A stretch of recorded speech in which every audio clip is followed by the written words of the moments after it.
আসসালামু আলাইকুম। ওয়ালাইকুম আসসালাম ওয়া রাহমাতুল্লাহি ওয়া বারাকাতুহু। ভালো আছো তুমি? ভালো আছি, আপনি কেমন আছেন? আলহামদুলিল্লাহ ভালো আছি। যে একটা কথা জিজ্ঞেস করি, আচ্ছা বলো।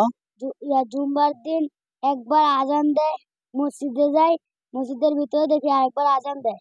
ও আচ্ছা আচ্ছা, মানে তুমি বলতেছো যে জুমার দিনে আমরা দেখতেছি 12:30 বাজে একবার আজান হয়, তো আজান শুই না তোমরা মসজিদে যাও, জি মসজিদে যায় দেখো নামাজের আগে আরেকবার আজান হয়, তাই না? জি ও আচ্ছা, মাশাআল্লাহ মাশাআল্লাহ, খুব সুন্দর একটা প্রশ্ন তুমি করেছো।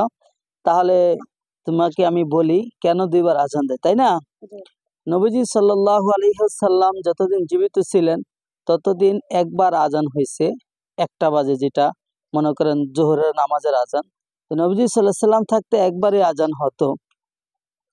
তো নবীজি সাল্লাল্লাহু আলাইহি সাল্লাম যখন ইন্তেকাল করেছেন, তারপরে যখন আবু বকর রাদিয়াল্লাহু তাআলা আনহুর সময় জমানা গেল, ওমর রাদিয়াল্লাহু তাআলা আনহুর জমানা গেল, যখন উসমান রাদিয়াল্লাহু তাআলা আনহু জমানা আসলো, তিনি প্রেসিডেন্ট হইলেন, তখন থেকে জুমার দিনে দুইবার আজান হয়। একবার আজান দেওয়া হয় 12:30টার দিকে, আরেকবার আজান দেওয়া হয় 1টার দিকে নামাজের আগে। তো 12:30টার আজানটা দেওয়া হয় কেন?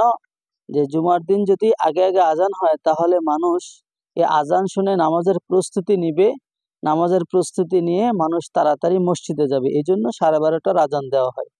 তাহলে নবীজি থাকতে কেন হলো না? নবীজি থাকতে সাহাবায়ে কেরাম ফজরের নামাজ মসজিদে পড়তো, পড়ার পর জুমা পর্যন্ত কোরআন তেলাওয়াত করতো, সালাতুত তাসবিহ নামাজ পড়তো, নফল নামাজ পড়তো, সাহাবীরা মসজিদেই থাকতো।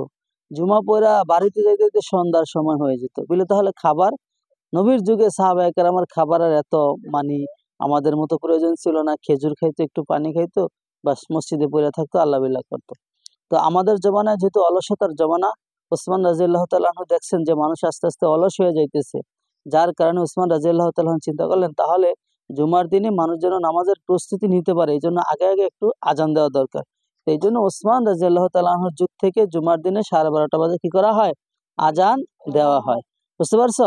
জি আচ্ছা, এটা হলো প্রস্তুতিমূলক আজান। আর নামাজের আগে মসজিদের ভিতরে যে আজানটা দেওয়া হয় ওটা হলো নামাজের আজান, জুমার নামাজের কি আজান। তাহলে বুঝতে পারছো দুইবার জি কেন আজান দেওয়া হয়? জি আচ্ছা ঠিক আছে, মাশাআল্লাহ মাশাআল্লাহ, যাও।